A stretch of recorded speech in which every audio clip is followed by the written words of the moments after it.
Hello everyone, in today's video we're going to be taking a look at how to fly the Cessna 152. Now a bunch of sharp-eyed veteran viewers will probably point out the fact, hey, wait a minute, you've already done this aircraft before. I just thought it'd be a good time to go ahead and take another look at it. So let's go ahead and get started. So first things first, Cessna 152 was basically been designed as a primary trainer. When you first getting to learn how to fly, this would be the aircraft that you'd be climbing into. One thing I love about it in Microsoft Flight Simulator is that we have this version, the Aerobat version, and more importantly, you have really good frame rate in this airplane. So if you're ever looking for something that's kind of going to get you around without worrying too much about some of the other technical details, or at least being able to do smoothly or in VR, this is a great plane to actually get started with.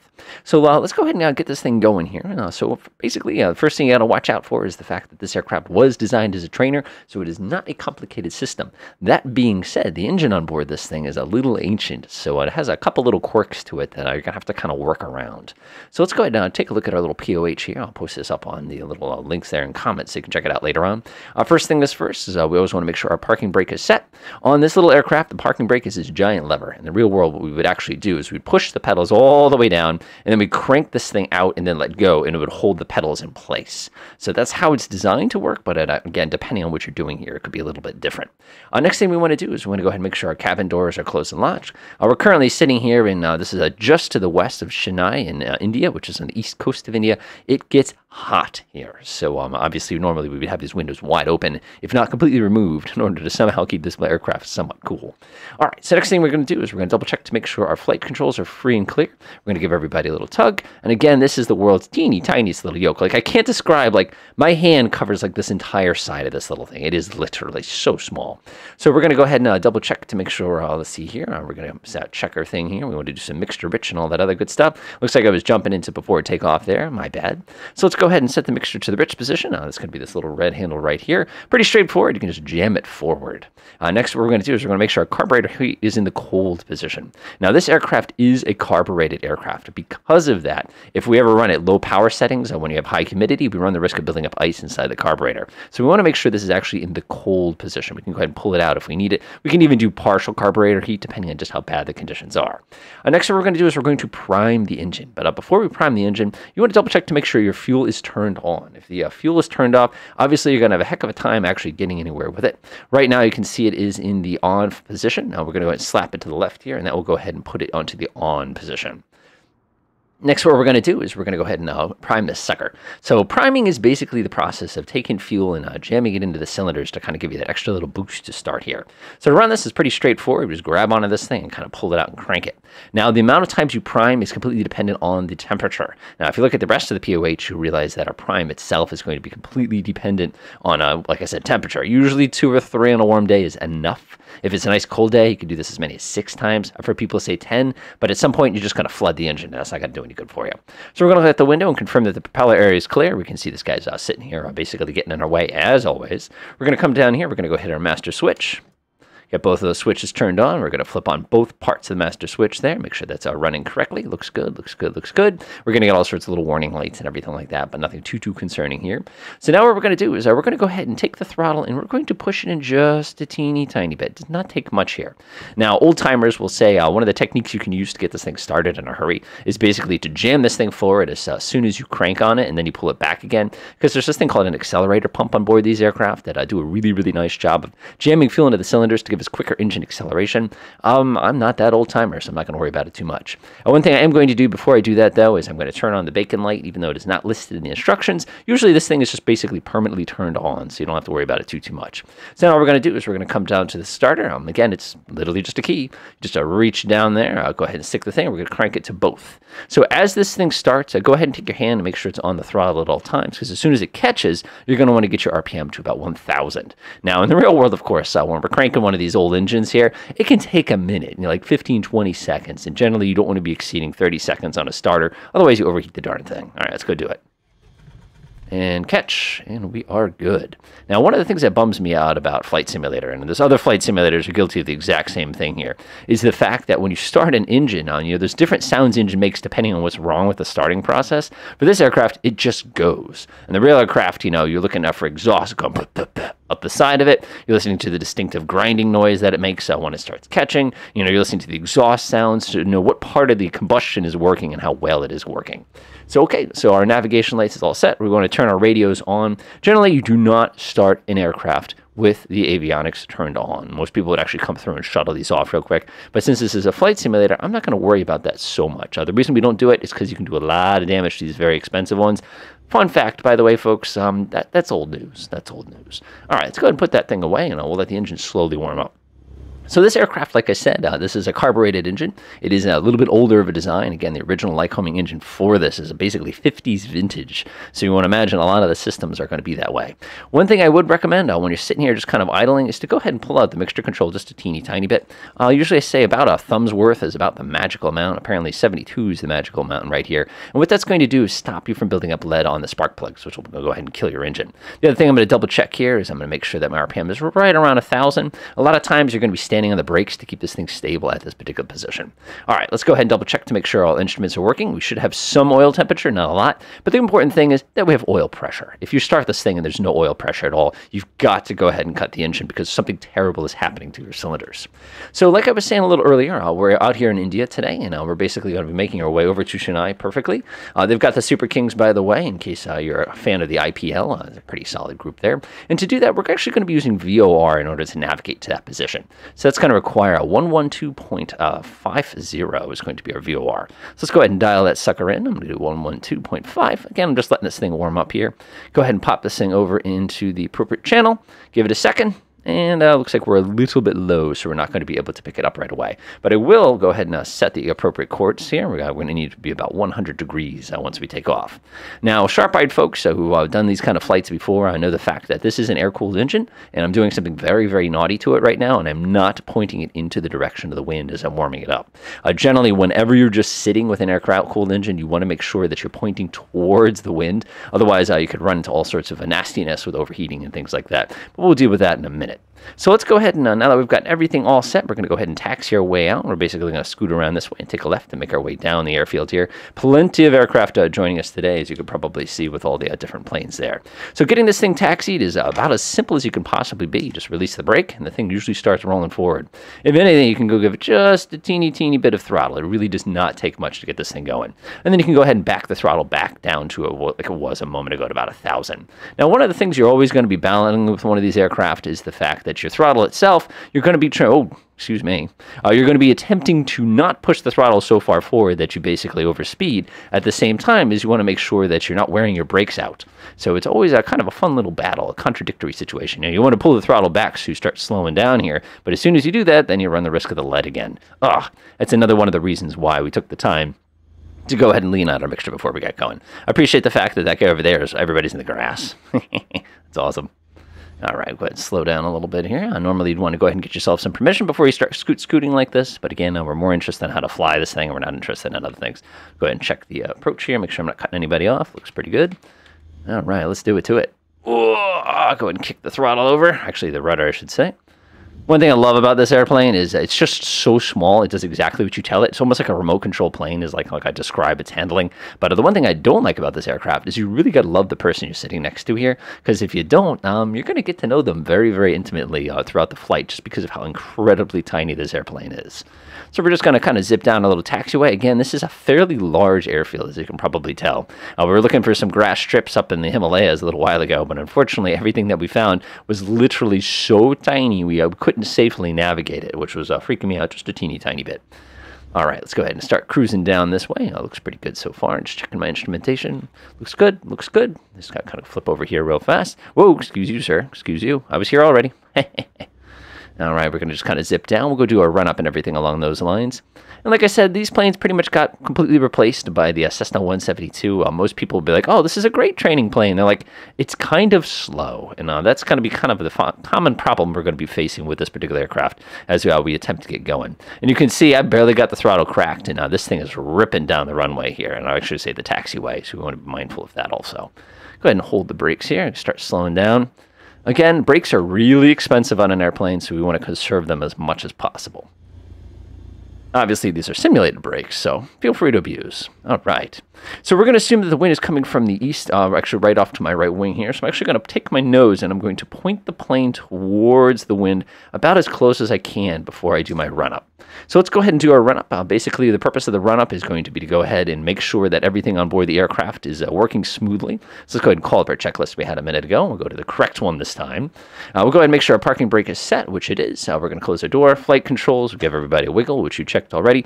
Flight instruments, go ahead and make sure you set your field altimeter here.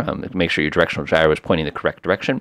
By the way, to check the directional gyro, you just kind of check it against the compass. We want to make sure whatever the compass reads is exactly what the directional gyro.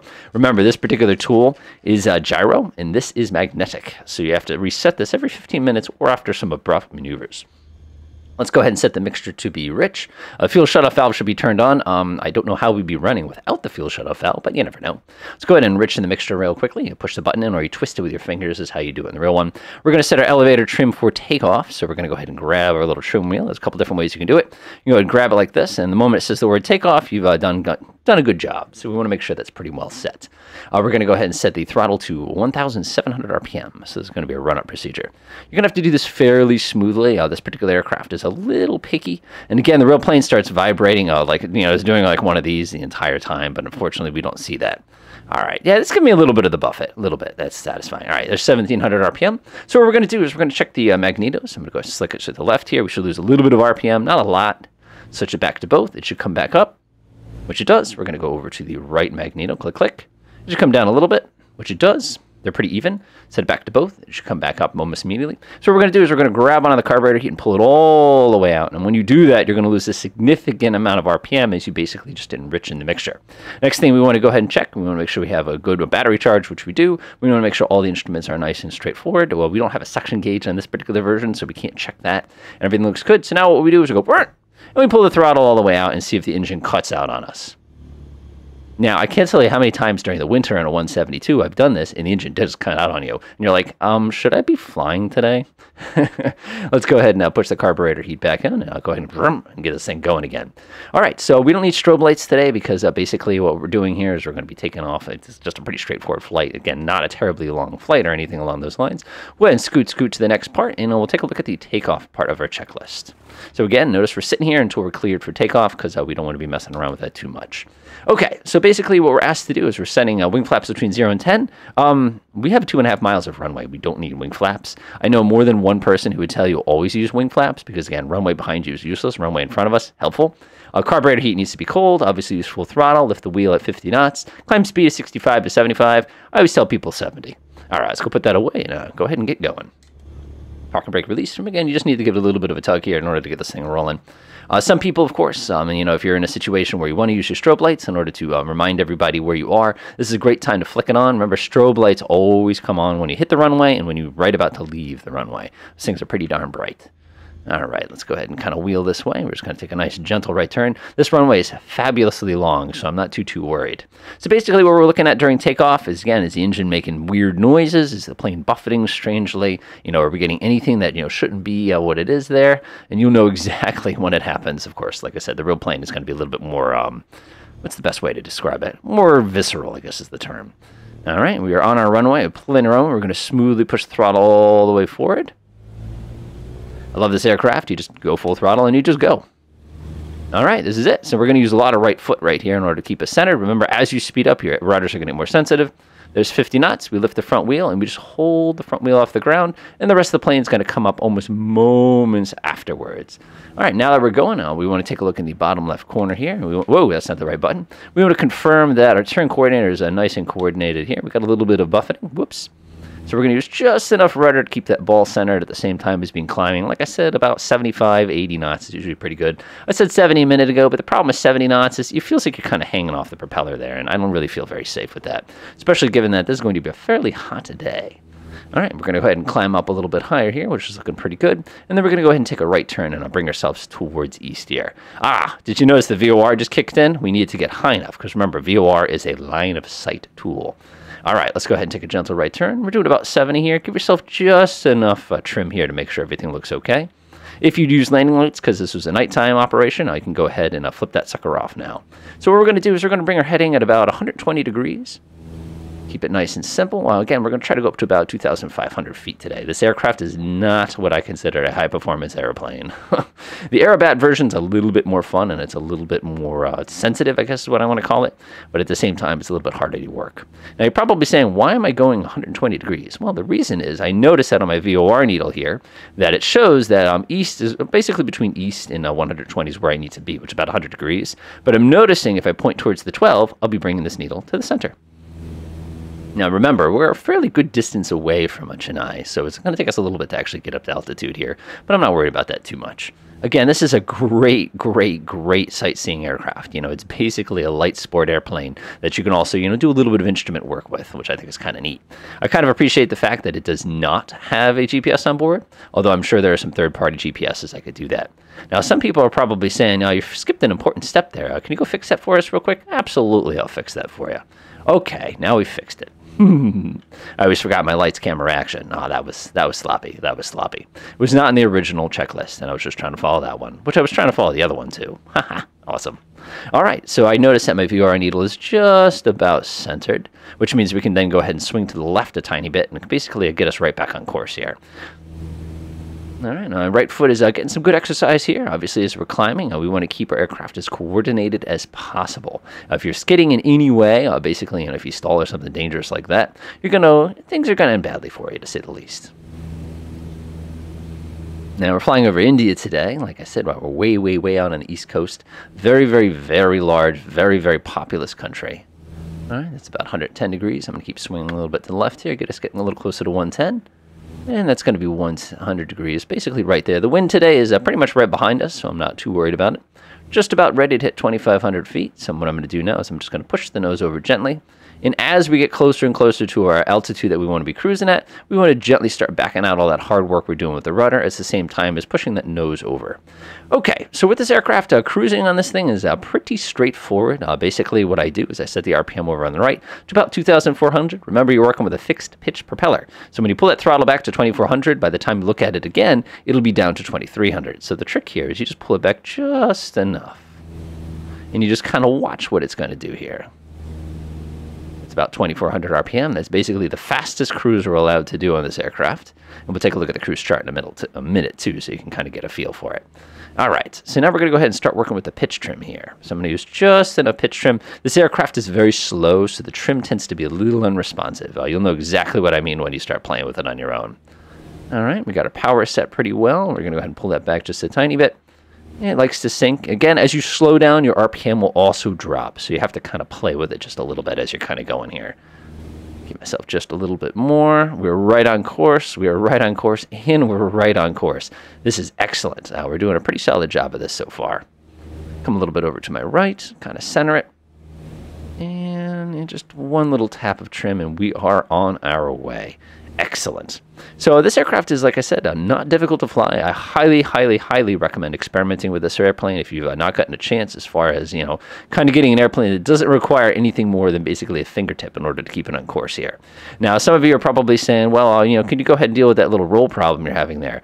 We don't have roll trim, and we don't have rudder trim on this aircraft. You only have pitch trim. But in the back of the elevator, or actually say the back of the rudder, you actually look really closely. You'll realize the fact that there is the world's tiniest trim tab on the base of it, which is basically going to help keep you nice and steady here. All right, let's go ahead and take a look at that real fast. I'm going to see if you can actually see it. There it is. It's a little piece of metal. That's your trim. Enjoy. All right, I'm doing a 100 degrees, which is what I'm desired. I'm right on course with my VOR. Everything's looking pretty solid. So at this point, it's just a matter of kind of cruising along the countryside here.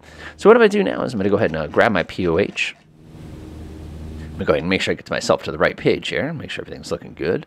And let's go ahead and turn that sucker back on. Boop.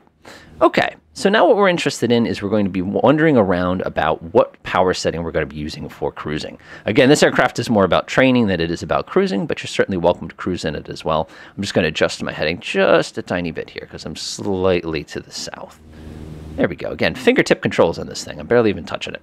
Okay, so what we're going to be interested in here, let's go ahead and zip through our little chapter here, is we're going to be interested in our performance section. So let's say cruise performance, altitude. So usually I always tell my students to round up. For us, we're going to round down because we're close enough. All right, let's see here. So 2,400 RPM at 20 degree at normal temperature gets us 101 knots, and it's going to get us gallons per hour of about 6.1. So if I actually take a peek over here, let's take a peek. And we're doing about 2350. So we're actually a little bit slow on the RPM, and I can increase that a little bit too. So 2300 RPM will get us 66% power and about 96 knots. Remember, this is true airspeed. This is an indicated airspeed. It's definitely not calibrated airspeed, so watch out. So what I'm going to do is I'm going to go ahead and go through the leaning procedure now. Now you'll notice at the tippy top here it says a recommended lean mixture. What that's referring to is the fact that you're supposed to go ahead and modify the mixture so that you get an RPM increase. Now we don't have an exhaust gas temperature gauge on this airplane. So that means all leaning of mixtures and all that other fun stuff with the mixture has to be done the old-fashioned way, which is actually kind of a bummer because it makes a lot more work for us, as you'll see. Go ahead and line myself up in this direction. Looks pretty good. And let's go ahead and start messing with the mixture. So the easiest way to do it, of course, is to press the auto mixture button, which is going to pull this thing out to about 82%. You'll probably notice that when I press the auto mixture button that my RPM came up just a tiny bit. Now it's a little bit closer to the desired 2400 RPM. But let's say we don't want to use the auto mixture button. I'll go ahead and push that handle back in. My RPM will come down just a teeny tiny bit.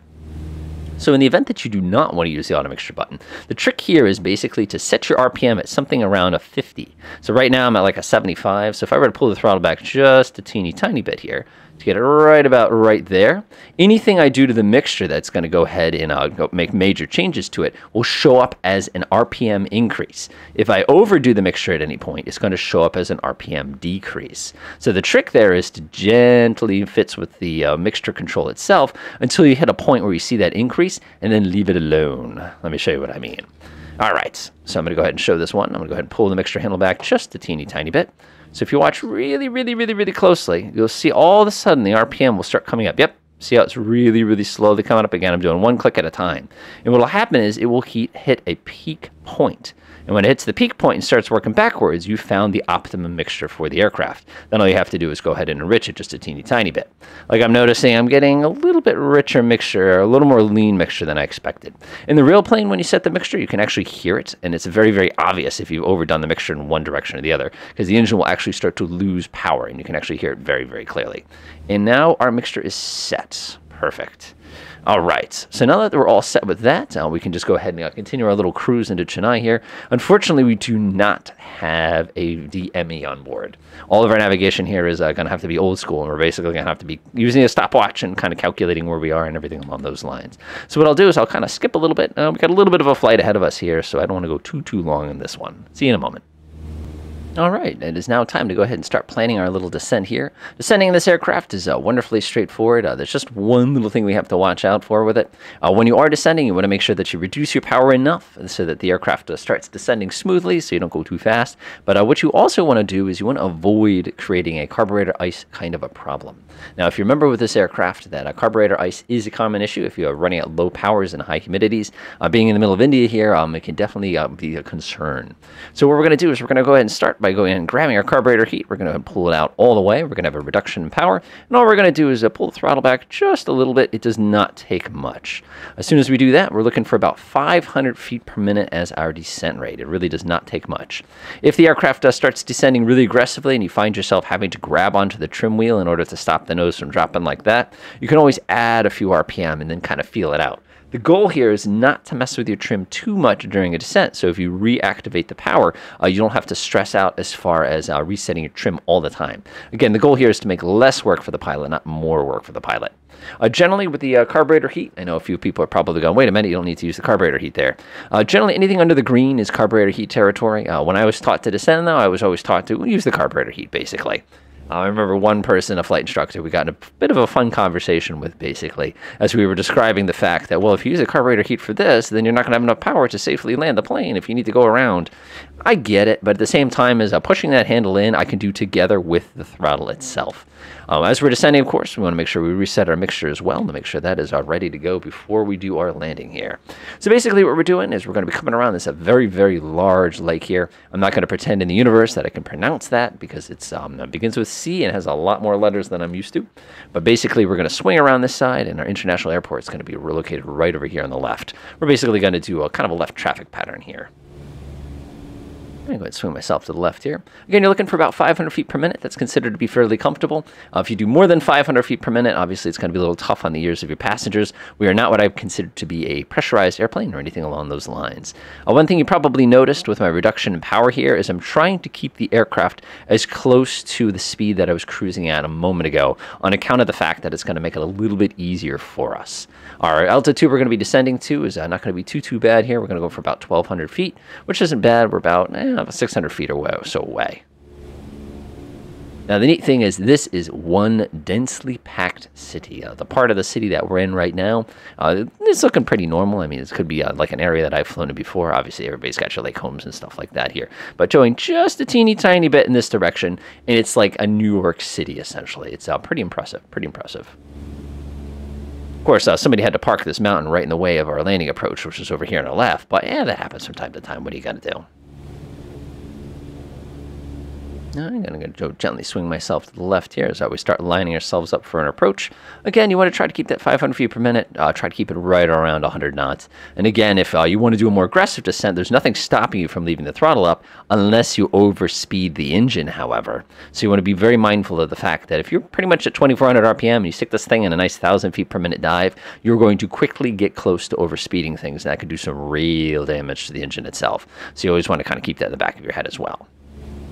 All right, we're going to go ahead and take a look at. You can see right at our front windshield there, everything's looking pretty solid. You can see just a little bit of the airport. Obviously, you know, this particular location in this particular part of the world, it's a little difficult to see this time of day, but it's not going to be too much of an issue for us, as you'll see. Yeah, looking pretty good, looking pretty good. I'm going to swing to my left a little bit. Feels like we're moving in slow motion here, but it's just the fact that everything is so large and so far away. Got yourself a nice little river down here. It's a good time to go ahead and take a look at our checklist for landing. So what we're going to be interested in is we're going to be interested in airspeed between 60 and 70 knots. I find that kind of interesting. Usually when I think of this aircraft, I think of basically 60 knots is kind of the sweet spot. We just hit 1,200 feet, by the way, so I'm going to go ahead and push that forward. I'm going to go ahead and increase my RPM back to what it was. And if I did everything correctly, I should really not have to mess with the trim too much here. Obviously, it tends to rare. Okay, so we're looking for 60 to 70 airspeed if we're doing flaps up for a landing. If we want to go ahead and do an emergency landing, of course, where it's going to be a little bit different, or short field. Again, 30 degrees, below 85. We're looking for 54 knots as our approach speed for this aircraft. Now, 54 knots is, yikes, that's like coming in on a hang glider kind of a thing. That's going pretty darn slow here. But it should make it, like I said, kind of interesting for us. So the runway right ahead of us is going to be the opposite direction that we're going to be interested in here. Obviously, if we try to land on it that way, we're going to have a bit of a tailwind as opposed to headwind. We always want to land into the wind whenever we get the chance to do so. So I'm going to go ahead and swing myself to the left just a little bit here. We're going pretty quick, but remember this aircraft slows down in a hurry. All right, just get myself all nice and lined up here. That's going to be our big old runway. You can imagine bringing a 747 down here, and you can see the beautiful, beautiful ocean just over the horizon there, which is actually pretty cool. All right, and again, this is a much bigger airport than anything we'd ever be flying an aircraft like this into. But hey, let's have some fun with it. So inside the traffic pattern, it's generally going to be the same procedure as a 172. Generally, what you're going to do is you're going to slow yourself down to about 85 knots. As soon as you get to about 85, go ahead and dip down one notch of flaps. You're not looking for an excessive amount of flaps here. Obviously, that's just going to be extra drag. Keep in mind, at any point in the traffic pattern, if you have an engine failure, you should be able to safely land the airplane. Let's go ahead and put away our little checklist here. We don't need to see it right now. I think it's worked pretty well so far. So I'm going to go ahead and get myself about a mile's distance away from the runway itself. I'm just kind of looking at my window here, kind of judging everything. I really wish the Microsoft people would fix this artifact here. This seems to be common. I've seen it actually in a lot of different places. The best thing is when it blocks out something that you need to see, you know, like an instrument. Now, I remember taking one of these for a flight, and we went ahead and tried to put it in a stall on a cold day, and the plane's like, nope. I think we were below the bottom of the airspeed indicator, and the aircraft still did not want to stall. And that's different. That's different. All right, go swing ourselves a little bit to the right here. I'm a little bit too close to the edge of the runway. All right, so now we're going to go ahead and bring ourselves parallel to a runway 7 here. Go ahead and bring it a little bit to the left. We're a little high, but that's all right. Push the nose back down where it belongs. And just looking out the window, you can get a sense of the tremendous amount of people who live here. This is amazing. All right, let's go ahead and get going. So I'm going to go ahead and reduce my throttle setting here. As long as we stay in the green, we don't need any carburetor heat, but we do need to slow this thing down to about 85 knots before we can safely put flaps down. No retractable landing gear to go to war with here, so you don't have to stress out about that. Nope, we're getting underneath the green. Bring out the carburetor heat. All right, 85 knots. We're going to go ahead and deploy our first notch of flaps. Click. All right, so that is kind of our chilling in the air traffic pattern flaps there. I'd bring the throttle back in a little bit. We're starting to get a little slow, but that's not unusual. Go ahead and double check to make sure your mixture is now rich. Make sure everything's all set. We're in the fullest tank. We don't have an issue with tank here, so we don't have to stress about that too much. Just kind of spy on my instruments here. Make sure my trim is set. A little slow here, but I don't want to be going too fast. Otherwise, we'll overspeed our flaps. It takes nothing in this airplane to do that by accident. All right, we're just going to run ourselves parallel to this big old runway right here. Looks pretty good so far. I'm going to check it every once in a while. 80 knots is a perfect speed for this aircraft. I'm climbing a little bit, but obviously I'm trying to double team here. I could always bust out the old track IR, but that'd probably make you folks a little bit sick to your tummy. All right, looks pretty good. You can see where they extended the runway. We're going to get right to the end of the runway, and we're going to start a descent. Oh, we got quite a bit of extra altitude, but that's all right. All right, beginner descent. So we're going to go ahead and pull the throttle back. We're going to nose down to our approach speed, which remember is between 60 and 70 knots. We're going to go dump our next notch of flaps. We're going to be going down about 500 feet per minute. Let's go ahead and spy real quick. Make sure everything makes sense. Looks good. We're getting a little slow, but that's okay. Remember, this aircraft makes an amazing glider. Myself just a tiny bit of trim. I don't want to overdo it. There's 60 knots. That's the absolute slowest we want to be going in during this phase. We're getting 500 feet per minute, though, which is definitely desirable. And you can see, oh my gosh, look at the density. It's incredible. That's one nice thing about the simulator. Too bad there's no combat flight simulator version of this, or a driving version of this. Take a peek out the back window here. It looks like we're about 45 degrees, and we're going to go ahead and take a nice left turn. Needs a lot of rudder when you take this turn because we are going slow. Keep it about 500 feet per minute, about 60 knots. We're going to just go ahead and bring ourselves from nice and perpendicular to the end of the runway here. Again, pretty straightforward stuff. That looks good right there. And there's the end of our runway. That is not our runway. That is our runway. Don't get the two runways confused. Again, 60, 70 knots is what it says in the book. We're going to try to stay pretty close to this. Good time to go ahead and kind of do your last mental landing checks here. Got my left window here one more time. We're getting a little slow, but that's all right. Probably during our approach, we could have hung out a lot closer to the end of the airport runway there, but I'm fine with that. I also want to take a good look at the city. Just look at that! Look at that! That is incredible. All right. Incredibly, the frame rate are amazing in places like this because you don't have the photogrammetry. Photogrammetry, while gorgeous, absolutely murders your frame rate. At least for me it does. Maybe it'll be a little bit better for you folks. All right, continue descending here. Gotta take a peek every once in a while, make sure my airspeed's still good. I'm getting a little high here. Looks good. I'm going to go ahead and swing the aircraft over now. We're going to come into our final approach. We're going to go ahead and dump down our last notch of flaps. And we're also going to go ahead and flip on the landing light to let the good folks in the ground know we're about to land the plane. Apparently that causes stutter. And now we're going to get our speed to right around 55, 60 knots. All right, one mental check here. We want to do our gumples. That's gas, undercarriage, mixture, propeller, flaps, lights, speed. Speed's a little slow. I'm just going to give it just a teeny tiny bit. This aircraft is wonderfully stable at these speeds. Again, when you start getting extra slow, it does get a little bit weird on you.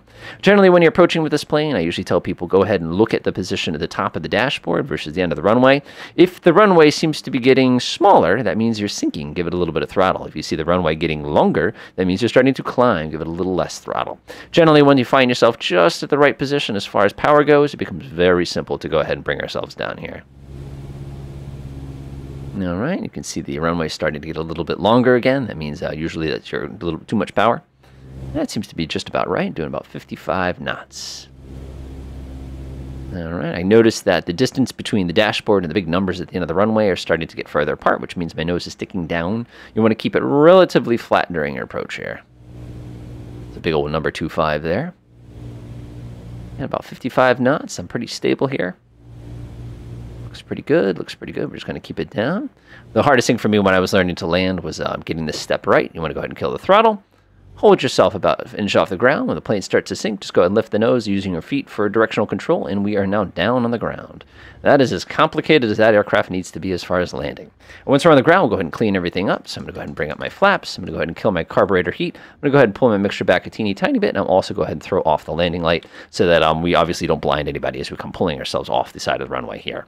So that's it as far as the Cessna 152 goes. Like I said, this is a really, really fun plane to play with. It's very, very similar to the Cessna 172. Obviously, the 172 is a little bit bigger, and it's a lot faster. But at the same time, this is an absolutely fun plane to play with if you've never really gotten some chances at it. And it's also great for sightseeing. Enjoy.